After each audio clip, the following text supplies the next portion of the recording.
If only you could see. Don't you know that you're beautiful, just the way you are, just the way you came. Don't you know that you're beautiful, no matter what the scars, no matter what they say. And we'll shout it out louder, prouder. We are out for walk number 4 of 100 walks this summer, me and Range, at an RV park. Pretty. There's some horses right there on the other side of the pond lake. I don't know what that is, probably a pond. We're gonna go walk down that way.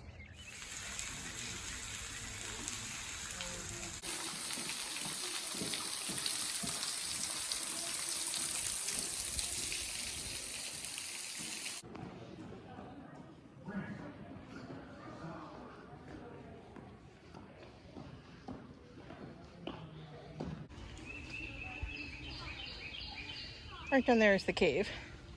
And now we're trekking up. Here's my crew. I did 2 walks yesterday at Jellystone with Ranger. This is walk 7. It's the longest of the 7 walks so far, of course, because it's like a hike.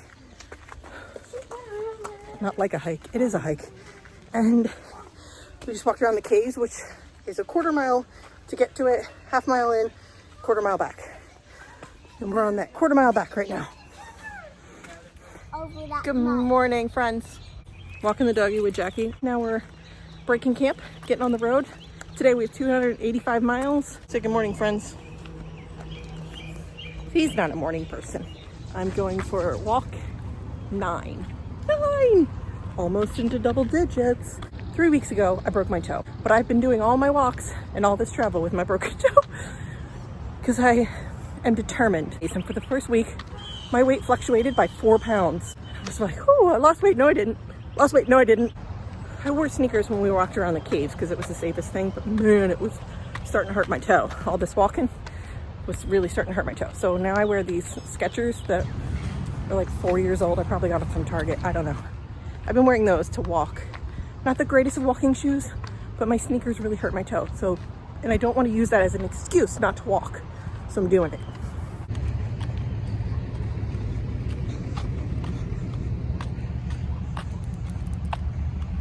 What I did focus on the last couple of days was what I was eating more than I did in the first week. So I was learning a lot, figuring out, just watching the scale.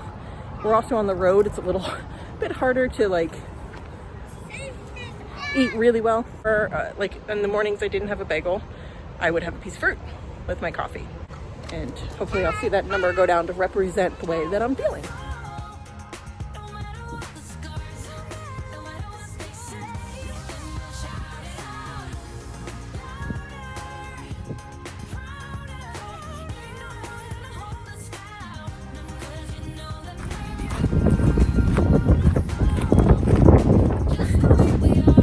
I'm done.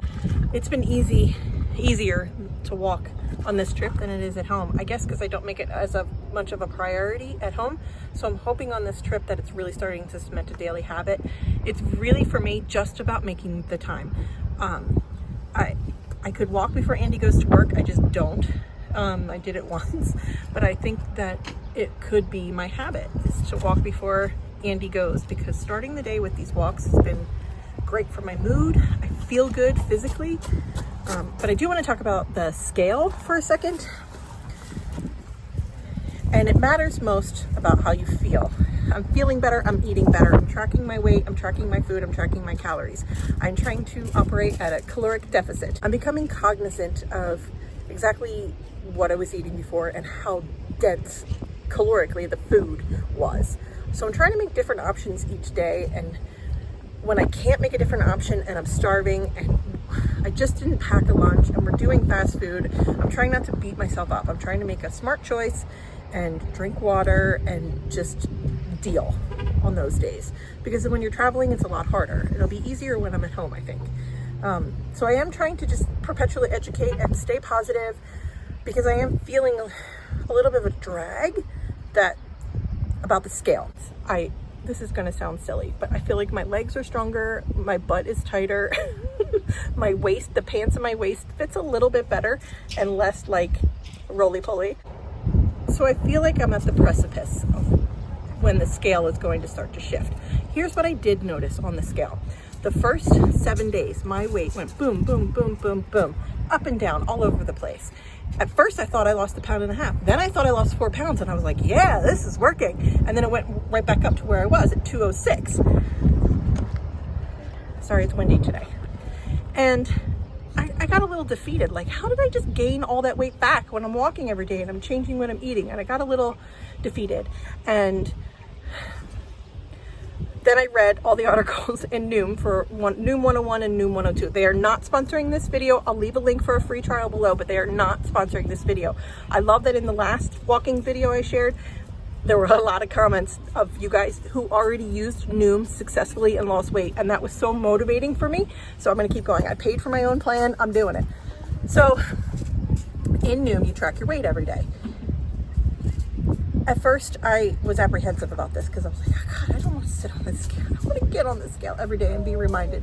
But it actually is helping me understand my own body, which is an important part of a weight loss journey. It is not like lose 50 pounds right now. It's the journey so that it stays as a lifestyle change, just like minimalism. So here's what I came to understand. There's an article in there about how your weight can fluctuate by several pounds every day as a woman.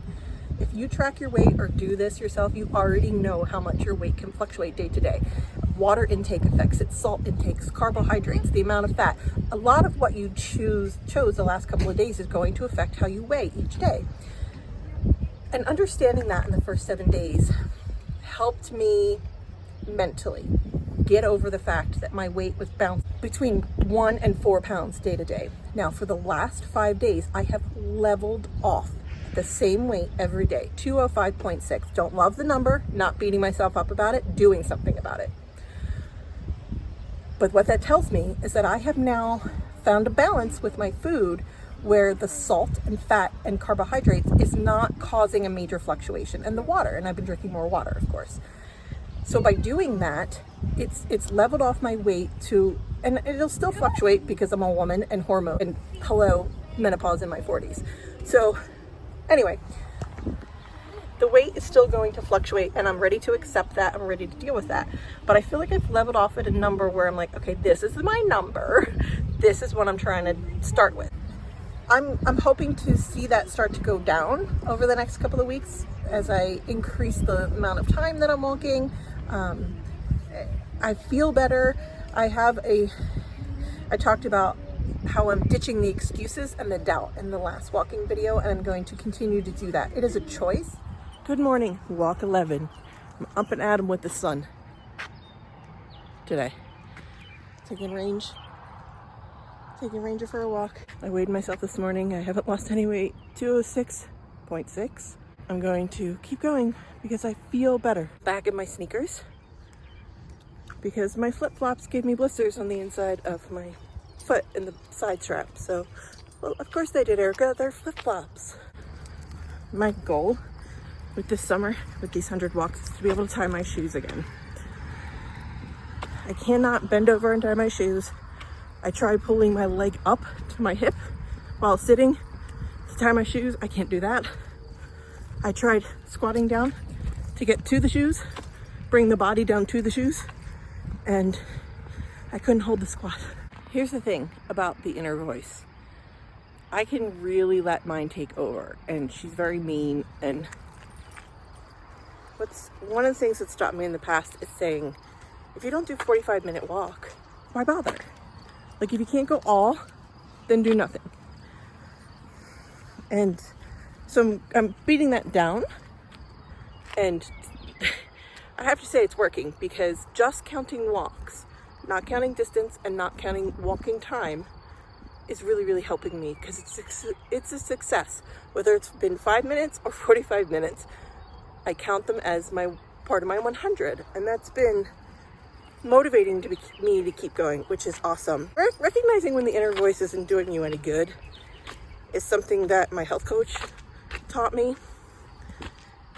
to listen to and to understand, and when to park what she says and not do anything about it, and when the inner voice is actually protecting you, because your inner voice is going to tell you when something is wrong as well, your instincts.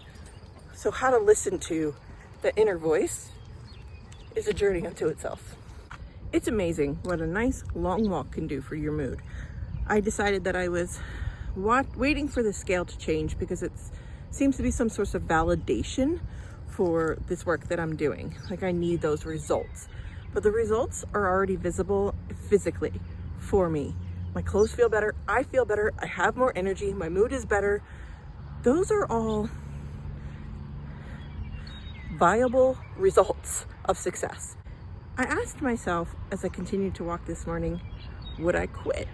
Because the scale is not representing the work. There's zero chance that I'm going to quit this plan for this summer. And hopefully the summer is going to turn into the fall and the winter and the spring and keep on going. 100 walks is attainable. And there's absolute positivity in that. And it's a process for me to beat down that inner voice, especially when I keep seeking change in a place that's not happening yet. I need to allow time for the validation of scale reduction results. I haven't allowed enough time, obviously, but I do feel way better in these first 2 weeks here. So I'm going to allow that to be my results and my validation and feel good about it, because there's no way I'm quitting this. I'm doing 100 walks and I'd like to keep going. I'd like those 100 walks to form my habit. All right. Sometimes I always just have to talk these things out with you guys. Thanks for listening. I created this video because of the response from walks 1 to 3. And I just want to say thank you for all the support. And I love that many of us are going to be walking together.